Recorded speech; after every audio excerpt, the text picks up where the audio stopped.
Hello students, अब हम करते हैं क्वेश्चन नंबर 6। इस क्वेश्चन में हमें फंक्शन गिवन है, इसका ऑर्डर्ड पेयर गिवन है x square by 1 plus x square such that x belongs to R, determine range of f. अब हमें इस क्वेश्चन में ओनली रेंज फाइंड आउट करनी है। रेंज हमें पता है क्या होती है, range is the second component of the ordered pair. जो फर्स्ट कंपोनेंट होता है उसका सेट डोमेन होता है और जो सेकंड कंपोनेंट है उसके सेट को रेंज कहते हैं। तो हमने रेंज की बात करनी है तो हम इस एलिमेंट को लेते हैं y is equal to x square by 1 plus x square. हमें पता है रेंज को हम y से और डोमेन को हम x से लिखते हैं, तो y लिख लिया हमने एक्स स्केयर बाय 1 प्लस। अब इसके बारे में बताना है कि इसकी क्या क्या वैल्यूज पॉसिबल है रियल नंबर में। यहाँ पे हम दो बात करेंगे इसके बारे में। पहला तो ये कि हमें ये पता है कि एक्स स्केयर हमेशा पॉजिटिव होता है, 0 के इक्वल भी हो सकता है और 0 से बड़ा होता है for all x belongs to r। चाहे r की हम कोई भी वैल्यू ले लें और उसका हम स्केयर करें तो हमेशा पॉजिटिव आएगा, नेगेटिव कभी नहीं आता। पॉजिटिव नंबर का स्केयर भी पॉजिटिव होता है, नेगेटिव का भी स्केयर पॉजिटिव होता है। तो x square greater than equal to 0 और जो 1 प्लस एक्स स्केयर है, अगर मैं 1 ऐड कर दूं 1 प्लस एक्स स्केयर, वो क्या होगा, ग्रेटर देन इक्वल टू 1। दोनों तरफ 1 ऐड हो गया, इधर भी 1 ऐड हो गया, इधर भी 1 ऐड हो गया, तो 1 प्लस एक्स स्केयर किसके इक्वल आ गया, ग्रेटर देन इक्वल टू 1। अगर हम इन दोनों को डिवाइड करें तो जो y आएगा x square by 1 plus x square, this implies y जो है x square by 1 plus x square जो है वो हमेशा क्या आएगा, ग्रेटर देन इक्वल टू 0। कैसे, आप इसको इससे भाग करो, ये नंबर तो 0 से बड़ा है, ये नंबर 1 से बड़ा है, डिवाइड करेंगे तो हमेशा पॉजिटिव आएगा, नेगेटिव तो कहीं से भी पॉसिबल नहीं है, क्योंकि positive number divided by positive number हमेशा क्या होता है, पॉजिटिव होता है। नेगेटिव नंबर तो कहीं से नहीं आ सकता, तो greater than equal to 0। y क्या है, हमारी रेंज। एक बात तो ये आ गई कि जो रेंज है हमारी वो 0 से बड़ी है। अब 0 से कहाँ तक बड़ी है वो देखना है। अब हमने आगे लिखेंगे आल्सो जो एक्स स्केयर है, ये जो 1 प्लस एक्स स्केयर है वो हमेशा बड़ा है, इक्वल नहीं है, बड़ा है एक्स स्केयर से। 1 प्लस एक्स स्केयर आपको दिख रहा है कि जो 1 प्लस एक्स स्केयर है हमेशा एक्स स्केयर से क्या होगा, बड़ा ही होगा। इस बात को हम ऐसे भी समझ सकते हैं, मान लो मेरे पास कोई एक नंबर है पॉजिटिव, इधर मैंने 1 ऐड कर दिया। पॉजिटिव नंबर में आप 1 ऐड करोगे तो ये हमेशा क्वांटिटी क्या होगी, हमेशा ग्रेटर होगी इस क्वांटिटी से। मान लो इधर 4 है, यहाँ भी 4 है, एक साइड मैंने 1 ऐड कर दिया तो 5 इज ऑलवेज ग्रेटर देन 4, यानी 1 plus x square is always greater than x square. ठीक है, अब हम ये पता चल गया कि ये नंबर बड़ा है। तो जो y है x square by 1 plus x square, जब नीचे वाला नंबर बड़ा हो यानी डिनोमिनेटर आपका हर बड़ा है, अंश छोटा है, तो आपको पता है कि हमेशा जो आपका नंबर है वो 1 से छोटा आएगा। इस बात को भी समझ लेते हैं।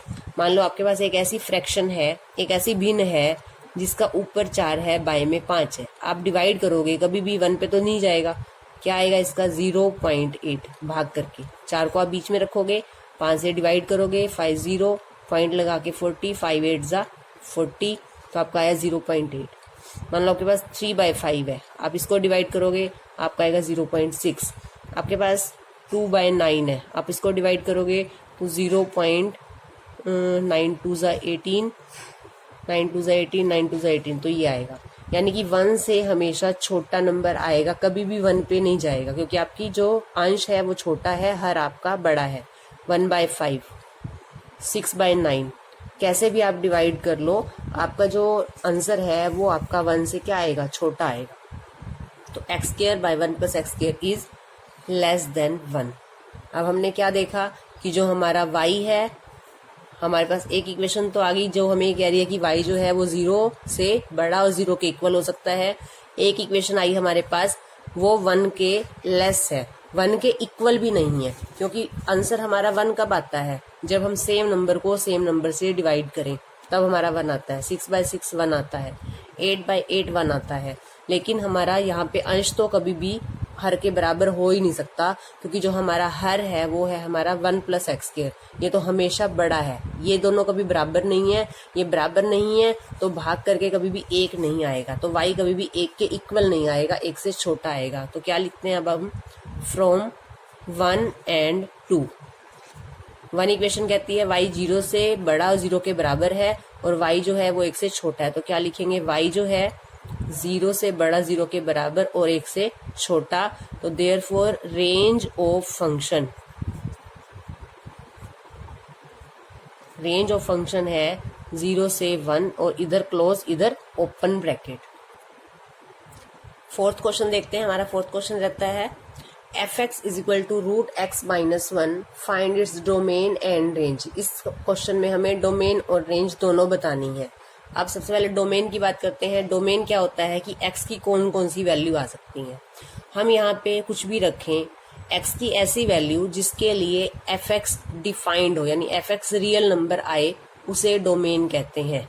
x की वो वैल्यू जिसको रखने के बाद आंसर रियल नंबर आए, और ये रियल नंबर कब आएगा, जब रूट के अंदर वाली टर्म क्या होगी, positive.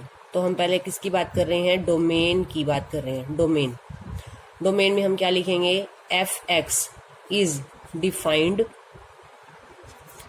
If x-1 greater than equal to 0। 0 के बराबर हो सकता है क्योंकि 0 का स्क्वायर रूट 0 होता है, 0 से बड़ा भी आ सकता है।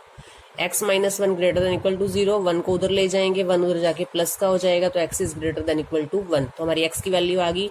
देयरफॉर डोमेन ऑफ फंक्शन क्या आया, 1 से बड़ा, 1 to ∞। ये तो डोमेन आ गया। अब हम बात करते हैं रेंज की। हमने कहा कि x-1 जो है वो हमेशा क्या होगा, नॉन नेगेटिव, कभी भी नेगेटिव नंबर नहीं हो सकता। x-1 is greater than equal to 0 from 1।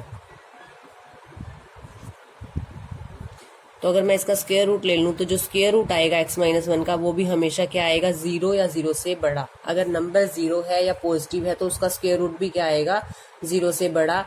और ये किसके बराबर है, ये f(x) के बराबर है। इसकी जगह लिख लेंगे f(x) greater than equal to 0। f(x) या इसको कह सकते हैं y, f(x) या y is greater than equal to 0। y की वैल्यू आ गई, जो y होता है वो क्या होता है, रेंज होता है। देयरफॉर रेंज ऑफ फंक्शन क्या आ गई, 0 के इक्वल या उससे बड़ी। This is the range. Question number 9 में हमें एक रिलेशन गिवन है RAB such that AB belongs to natural number and A is equal to B²।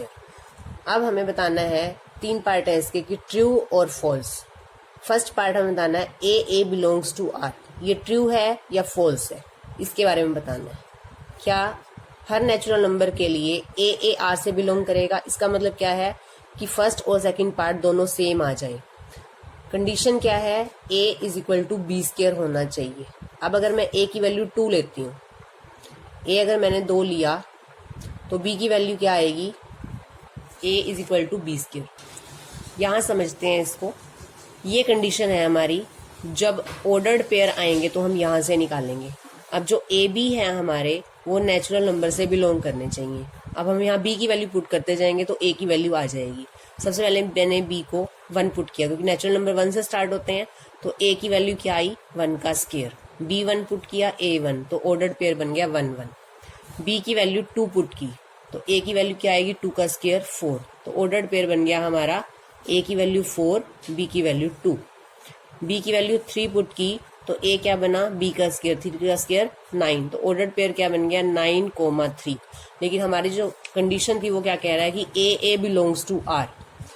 सारे के सारे A R में बिलोंग करने चाहिए, सारे के सारे नहीं है, क्योंकि हमारे ऑर्डर्ड पेयर में 1 1 एक ही आया, सिर्फ जो सेम है दोनों, ये सेम दोनों सेम नहीं है, ये दोनों सेम नहीं है, तो ये हमारा क्या है, फॉल्स।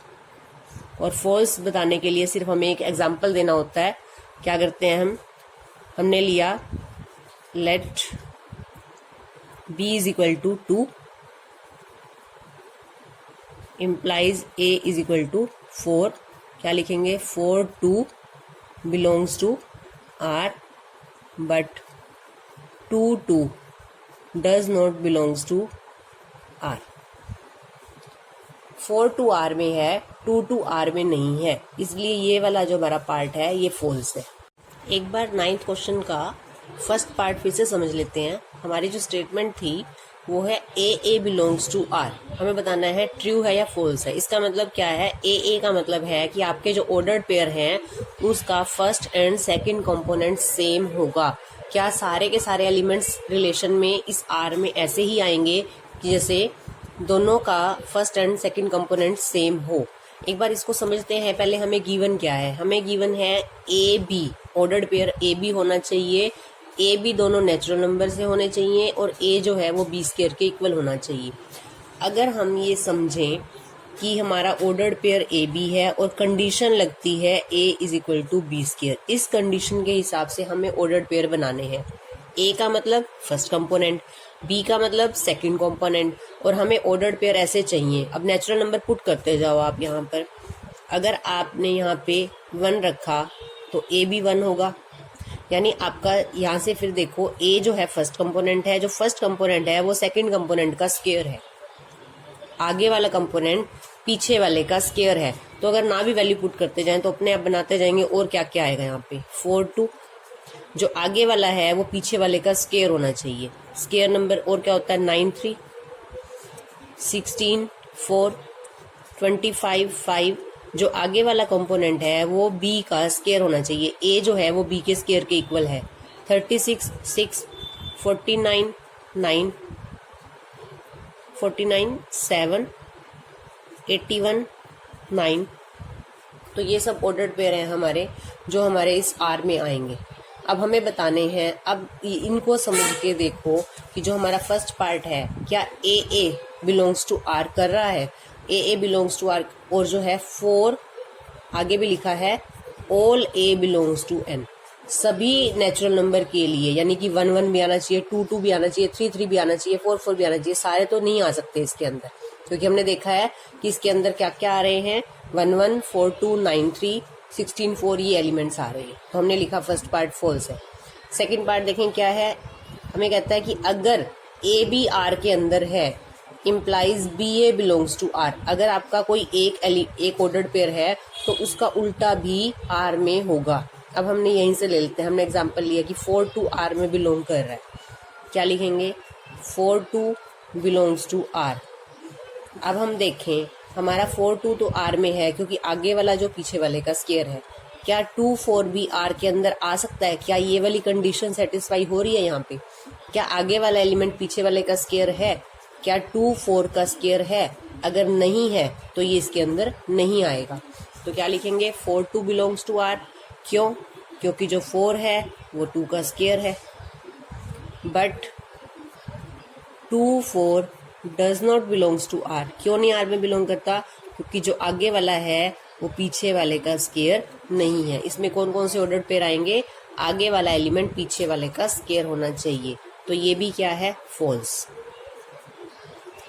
हमने एग्जाम्पल दे दिया कि 4 2 तो है आर में, लेकिन 2 4 इसका जो उल्टा है वो आर में नहीं है, तो ये फॉल्स हो गया। थर्ड पार्ट है ए बी भी आर में है, बी सी भी आर में है। यहाँ तक तो आपने नहीं सोचना, ये तो आपको गिवन है। ए बी आर में है, बी सी आर में है, implies A C belongs to R. अगर कुछ ऐसा है यानी कि ए बी का मतलब कोई भी एक ऑर्डर्ड पेयर आ गया, बी ये वाला सेम होना चाहिए, ये अलग हो गया, तो ए सी भी आर में होगा। इसका एग्जांपल लेते हैं। मान लो आपने 16 4 ले लिया, ये आर में है आपका, ये तो आर में। अब ये जो है अगले वाले का, जो यहाँ पे सेकंड है वो अगले वाले का फर्स्ट होना चाहिए। उसने कहा है A B belongs to R, B C belongs to R. ऐसा कोई एग्जांपल लेना है, जो इसका सेकंड है वो अगले वाले का फर्स्ट होना चाहिए। तो मैंने एग्जांपल लिया 16 4, फिर 4 2, ये दोनों तो आर में है। हमने 16 4 लिया, यहाँ से 4 2 लिया, ये दोनों तो आर में है। अब हमने देखना है ए सी का मतलब इधर से फर्स्ट और इधर से सेकंड लेना आपको। 16 2, क्या 16 2 भी आर में है? ये अब आपको चेक करना है। क्या आगे वाला पीछे वाले का स्क्वायर है? नहीं है, तो इसका मतलब ये आर में नहीं है। 16 2 आर में नहीं है, तो ये भी फॉल्स है। क्या लिखेंगे? फॉल्स। एग्जाम्पल दे के बताएंगे। 16 4 बिलोंग्स टू आर। क्यों है आर में ब्रैकेट में लिख दो, क्योंकि आगे वाला पीछे वाले का स्केयर है। एंड 4 2 बिलोंग्स टू आर, क्यों है, क्योंकि जो आगे वाला एलिमेंट है वो सेकंड कंपोनेंट का स्केयर है। But 16 2 does not belongs to R, क्यों, क्योंकि जो 16 है वो पीछे वाले सेकंड कंपोनेंट का स्केयर नहीं है। तो ये हमारा 9th question. Question number 10th है, relation F is defined by, ये ऑर्डर्ड पेयर गिवन है इसके अंदर 1 5 2 9 3 1 4 5 2 11 और ए और बी सेट से रिलेशन जो है फ्रॉम ए टू बी है। हमें बताना है क्या ये ट्रू है। F is a relation from A to B, क्या ये ट्रू है या फॉल्स है। रिलेशन कब होता है, हमने पढ़ा हुआ है, रिलेशन तब होता है अगर जो एफ है ये Cartesian product A cross B का कोई सबसेट हो। अब हमने देखने हैं जो ये ऑर्डर्ड पेयर हैं क्या ये ए क्रॉस बी के हैं। ए क्रॉस बी का मतलब फर्स्ट एलिमेंट ए सेट से होना चाहिए, सेकंड एलिमेंट बी सेट से होना चाहिए। 1 5 1 ए से है, 5 बी से है। 2 9 2 ए से है, 9 बी से है। 3 1 3 ए से है, 1 बी से है। 4 5 4 5 यहाँ से है और 2 11। तो हमने क्या देखा कि yes F is a relation from A to B because F is subset of A cross B। Cartesian product के ही पेयर आ रहे हैं इसके अंदर, इसलिए ये रिलेशन है। आगे सेकंड पार्ट में पूछ रहा है F is a relation from A to B, क्या F फंक्शन भी है। हमने किया था फंक्शन की कंडीशन क्या है। फंक्शन की कंडीशन ये है कि हमारा कोई भी फर्स्ट कंपोनेंट रिपीट नहीं होना चाहिए। आप इसके ऑर्डर पे चेक कर लो, ये 1 2 3 4 और 2 रिपीट हो गया, तो क्या लिखेंगे, no no f is not a function. Reason भी लिखना है because 2 belongs to A set के अंदर जो 2 है हैज 2 डिस्टिंक्ट इमेजेस, क्योंकि 2 एलिमेंट ऐसा है जिसकी 2 अलग अलग इमेजेस हैं, इसलिए एफ एक फंक्शन नहीं है। नेक्स्ट क्वेश्चन है 11th, हमें फंक्शन गिवन है A B A plus B. First जो कंपोनेंट है वो ए बी की फॉर्म में होना चाहिए, सेकंड ए प्लस बी की फॉर्म में होना चाहिए। हमें बताना है f is a function from Z to Z, क्या ये फंक्शन है। पहले इसको समझना है कि जो हमारा फर्स्ट आपने 2 एलिमेंट ले लेने हैं जेड से, जो फर्स्ट कंपोनेंट है वो इन दोनों की मल्टीप्लाई करके आएगा और जो सेकंड कंपोनेंट है वो दोनों को प्लस करके आएगा। अब अगर ये फंक्शन नहीं है, हमें कोई ऐसा 2 एलिमेंट देखने हैं जिसके लिए फर्स्ट कंपोनेंट रिपीट हो जाए। मैंने यहाँ पे एक एग्जांपल ले लिया, let a is equal to 0 b is equal to 1। अब आप f का ऑर्डर्ड पेयर बनाओ, क्या होगा। f का जो ऑर्डर्ड पेयर होगा वो होगा पहला एलिमेंट ए बी की मल्टीप्लाई करेंगे तो 0 और a प्लस बी करेंगे तो क्या आएगा, 1। यहाँ लिख देते हैं this implies 0 1 belongs to f। अब दोबारा से अब ले लेते हैं हम a is equal to 0 b is equal to 2, अलग एलिमेंट लिया। अब हमने क्या किया, इसका ऑर्डर्ड पेयर बनाओ, इन दोनों की मल्टीप्लाई करके फर्स्ट कंपोनेंट बनेगा, दोनों को प्लस करके सेकंड कंपोनेंट बनेगा 2 बिलोंग्स टू f। 0 1 भी f में आ रहा है, 0 2 भी f में आ रहा है। इसका क्या मतलब है कि जो फर्स्ट एलिमेंट है वो रिपीट हो गया, यानी कि जो 0 है उसकी 2 डिस्टिंक्ट इमेजेस आ गई। हेयर 0 जो 0 है बिलोंग्स टू z, इंटीजर्स में आता है, a भी दोनों z में होने चाहिए थे। 0 belongs to z has 2 distinct images in f, hence f is not a function। अगर एक भी एलिमेंट की 2 इमेज आ जाएं तो फंक्शन नहीं होता। क्वेश्चन नंबर 12 देखते हैं। ए सेट गिवन है, इसके अंदर एलिमेंट है 9 10 11 12 13। फंक्शन है फ्रॉम ए टू एन, यानी फर्स्ट कंपोनेंट तो ए सेट में से होना चाहिए, सेकंड कंपोनेंट नेचुरल नंबर में से कोई भी हो सकता है। और जो एफ एन है, एफ एन यानी कि सेकंड एलिमेंट, एफ एन यानी कि वाई, वाई जो है सेकंड कंपोनेंट होता है highest prime factor of n. n का हाईएस्ट प्राइम फैक्टर, हमें रेंज बतानी है, यानी सेकंड कंपोनेंट क्या क्या आएंगे वो बताने हैं। अब हम पहले इसके ऑर्डर्ड पेयर बनाते हैं। ऑर्डर्ड पेयर के लिए पहले हमें इन सभी के प्राइम फैक्टर लिखने हैं। सबके prime factor of 9, prime factors of 9 यानी कि अभाज्य गुणनखंड। 9 कौन कौन से अभाज्य संख्याओं से भाग होता है? 1, 3। प्राइम फैक्टर 9 के हैं 1, 3। इसमें से हाईएस्ट लिखना है, हाईएस्ट प्राइम फैक्टर। हाईएस्ट का मतलब बड़ा, इनमें से बड़ा कौन सा है? 3। ऐसे ही सबका प्राइम फैक्टर्स ऑफ 10, 10 के हैं 1।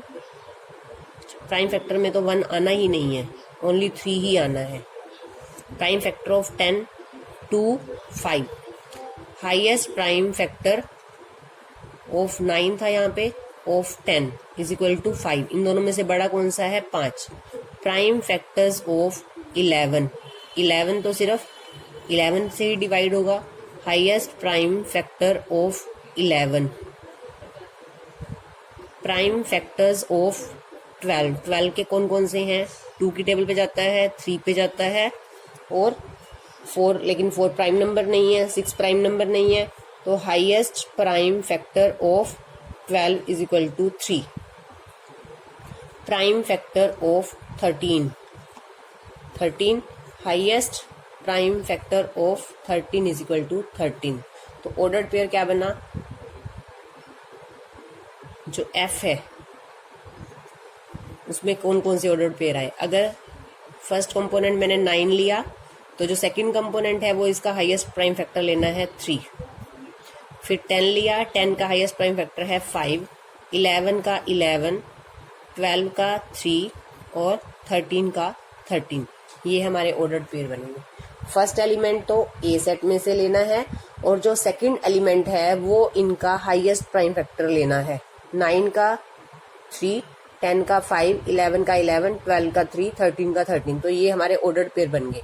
अब हमें रेंज बतानी है, range of F, R F. R F क्या होता है? Set of second 3 second component 3, 5, 11, 13। 3 को रिपीट नहीं करेंगे तो ये हमारा 12th क्वेश्चन है।